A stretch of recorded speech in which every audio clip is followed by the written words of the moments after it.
Hey, I'm Tim, and today I've got something utterly ridiculous to show you. I stumbled across a hidden cow level inside of Godforsaken, and if you're like me and grew up grinding Diablo 2, you already know exactly how exciting this sentence is. It's rare that a new indie ARPG leans into the Diablo era Easter eggs, but this one does it perfectly. Let me show you how to get there and what kind of chaotic loot party is waiting for you once you do. Firstly, to access the cow level, you'll need two items, and they're not exactly sitting in plain sight.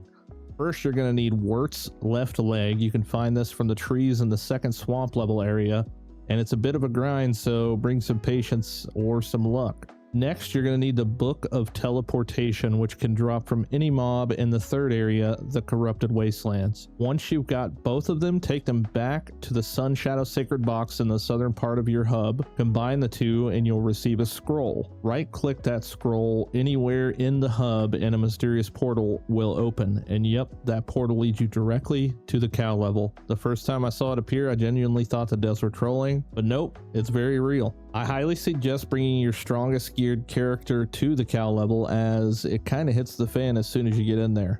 I personally brought my witch with me since she's my highest geared character right now. Once inside, it's just pure chaos, and her AoE spells completely melt everything in sight. Most of the gear I have on me is from just rare, elite, and boss drops throughout the first 3 levels, and it all seems pretty random, nothing specific to farm for each individual item. I haven't managed to pull another staff to test alternate builds yet, but the default Ice Bolt ability on this staff does massive damage, and it's been my bread and butter for most of these runs. The enemies here in the cow level drop a ton of loot, so if you're hunting for gold or crafting mats or any other legendary items, this is the place to get them from.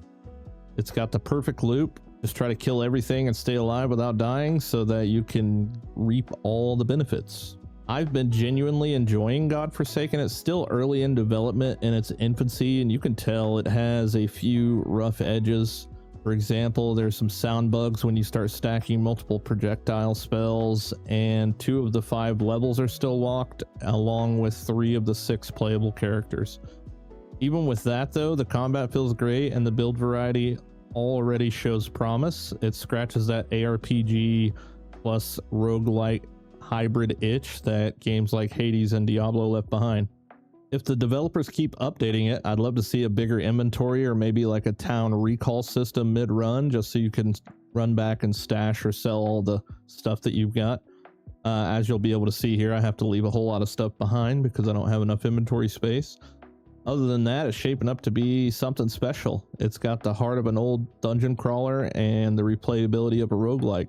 And now apparently a cow level, which is pretty awesome. It's basically like a perfect recipe for nostalgia and chaos all mixed into one. I'm going to let the rest of the footage play out though, so you can see all the loot drops and the mobs for yourself. If you enjoy the video, hit that like button and consider subscribing to stay caught up on all the new releases, indie finds, and anything else that looks fun. See you guys on the next one. Peace out.